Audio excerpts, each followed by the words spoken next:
And what we want to talk about very briefly in this short amount of time is one of the du'as of Rasul sallallahu alayhi wasallam, where he made many du'as, many profound du'as, many du'as which were very short and yet very wide in meaning. One of those particular du'as from amongst the many du'as of Rasul sallallahu alayhi wasallam, one du'a was Allahumma inni as'aluka al-huda wat-tuqa wal-afafa wal-ghina. This particular dua of Rasul sallallahu alayhi wasallam is very comprehensive, very jami', and it has a lot of meaning, and it has a lot of different things which we can cover. Allahumma inni as'aluka al-huda. Oh Allah, I beseech you, I beg you, I implore you that you give me guidance, you give hidayat and guidance. And this is something which we as Muslims recite in our daily salah. Ihdina as-sirat al-mustaqim, ihdina as-sirat al-mustaqim. Again and again, again and again. So much so that if a person does not, when they are praying, if they are praying individually and they do not even say then the Fatiha, then their salah will not be valid. So for this very reason, it is this why this dua is in this Fatiha.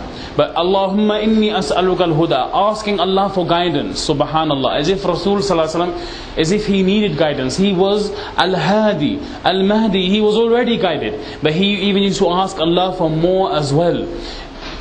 Second thing, Allahumma inni as'aluka al-huda wat-tuqa. Wat-tuqa we would translate as piety. Piety, God-fearingness. And we will touch on this in just a minute, insha'Allah. Wal-afaf. Afaf, chastity, purity. From what? From doing anything which displeases Allah subhanahu wa ta'ala. From doing any such thing which will cause the displeasure of Allah tabarak wa ta'ala. From getting yourself into a situation which Allah tabarak wa ta'ala dislikes. Wal ghina, translated ghina, it means wealth. The Rasul sallallahu alayhi wa sallam was not commanded to seek money. However, to ask for this much, that I do not want to extend my hand in front of other people. Let me have what is referred to as being self-sufficient. Let me have enough where I don't need to put my hand in front of others. Ghina and wealth. And also, if I mention something as well, Rasul sallallahu alayhi wasallam mentioned having a lot of houses, having a lot of land, having a lot of wealth. I'm using houses as a modern day translation. Kathratul ard, kathratul ard, having lots of land, having lots of earth. Having this in your possession doesn't make you a wealthy individual. Verily, wealth really comes when your heart is rich and you feel like you are a rich man. Otherwise, we can give multitudes of examples of people who have inherited billions, millions, and in terms of a worldly point of view, they are so well advanced, because that is what we have made the objective of our lives today. And we will class that as success. However, we see that people are toppling themselves, even throwing themselves into the qabr, and even finishing their lives. Allah subhanahu wa ta'ala save us all. We want to talk about this second part very briefly in the limited time we have, because the month of Ramadan just passed by, and we are now seeing the month just after that. Why taqwa? Why should we talk about this now?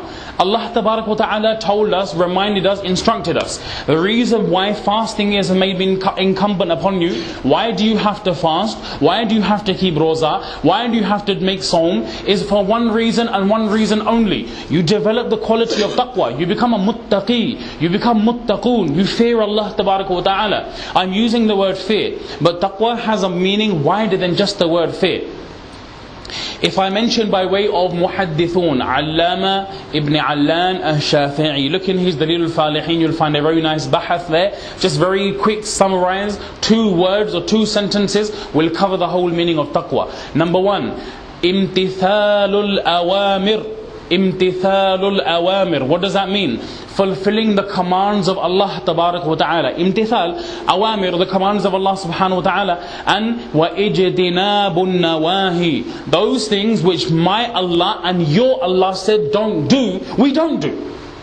That is taqwa. These 2 collective things are referred to as taqwa. Even in the Musannaf of Ibn Abi Shayba, it mentions something along these lines as well. That taqwa is what? Doing good deeds and abstaining from haram. This in essence is what taqwa is. It comes from the root word wiqaya. Wiqaya, to shield yourself, to protect yourself. Protect yourself from what? Protect yourself from whom? To protect yourself from the ghadab and the anger of Allah tabaraka wa ta'ala. Because when one person does that thing which Allah dislikes, Allah subhanahu wa ta'ala dislikes this. and then the wrath of Allah can descend on such an individual. But when a person does that which Allah loves, then Allah subhanahu wa ta'ala gives more tawfiq to do even more good deeds. This is why Faqih Abu Layth as-Samarqandi rahmatullahi alayhi mentioned a very, very fine point. He mentioned that individual, that man, that woman, that youngster, that Muslim that found the month of Ramadan, وَلَمْ يَزْدَدْ لَهُمْ خَيْرًا, but they never increased in any good a'mal. They never increased after Ramadan with anything decent. Their ibadah stayed stagnant. Ramadan, there was a pulse of up and then it went swiftly back down. Those people whose condition is this, I hate to tell you for the set record straight, Allah Tabarak wa Ta'ala, my dear brother and sister, did not even accept your Ramadan. This is not the words of me, where I can make such a bold claim. Rather, Faqih Abu Layth as-Samarqandi, a great faqih of the past. Look, I mean, subhanallah, just think back and reminisce. What was our Ramadan like? Subhanallah. I know, mashallah, Ramadan is a time when we are filling up our plates with foods and everyone's freezers are full of samosas and kebabs. We know this. But in terms of a'mal, in terms of actions, compared before until now, what was the difference? What is the difference? Is there a drop? Is there an increase? What is the situation and the condition of our life? If unfortunately we have not increased in any good a'mal, then really verily know that Ramadan came and it just went. We didn't achieve the maximum benefit of what Ramadan had to offer. Undoubtedly the fard will go from our heads. We can say, okay, the fard has been done. But what is the real fruit from Ramadan which we left off with? And that was taqwa. That was the quality of taqwa, which I just explained. Acting upon the commands of Allah, abstaining from the things which are haram. This is why Rasul sallallahu alaihi wasallam made this dua, Allahumma inni as'aluka al-huda wat-tuqa. Oh Allah, give us taqwa. Give us this quality of taqwa. Now I know you'll find people translate God-fearing, God-fearing, God-fearing, but it entails more than that, because it also includes an element of making amal and practice on the things which Allah likes. Imagine this. Imagine this for a moment. You're never going to see someone again. And they say to you, give me some lasting, parting advice and something of importance. That would have to be such an important thing that if you were to take into consideration everything which was mentioned before, this had to outweigh everything. This is the last time you're going to see this individual. They are asking you, they are requesting you, please give me some nasiha, give me some advice, give me something that I can go and I can think about and I can ponder over, and so on and so forth. Rasul sallallahu alayhi wasallam, when he was with Mu'adh radiallahu ta'ala anhu, the famous sahabi, one of the fuqaha of Sahaba that went to Yemen, it mentions لما بعثه النبي صلى الله عليه وسلم إلى اليمن فخرج معه يوصيه رسول الله صلى الله عليه وسلم. And those who understand the Arabic can appreciate that a little bit more. But when Rasul sallallahu alayhi wasallam sent Mu'adh to Yemen, he went with him and he started walking along with him. Yusihi, he was giving him advice, wasiyah, he was giving him last moments of advice. And then he had to give a final bit. Many advices were given, what to do, what not to do, and so on and so forth. But one of the last bits of advice which he gave, it had to have held importance. He said to him, Ya Mu'adh, innaka satalqani ba'da ammi hadha fala'allaka tamurru bimasjidi wa qabri. Ya O Mu'adh, you will come again. Innaka satalqani ba'da ammi hadha. You will come and meet me after the passing by of this year. You will not pass by me.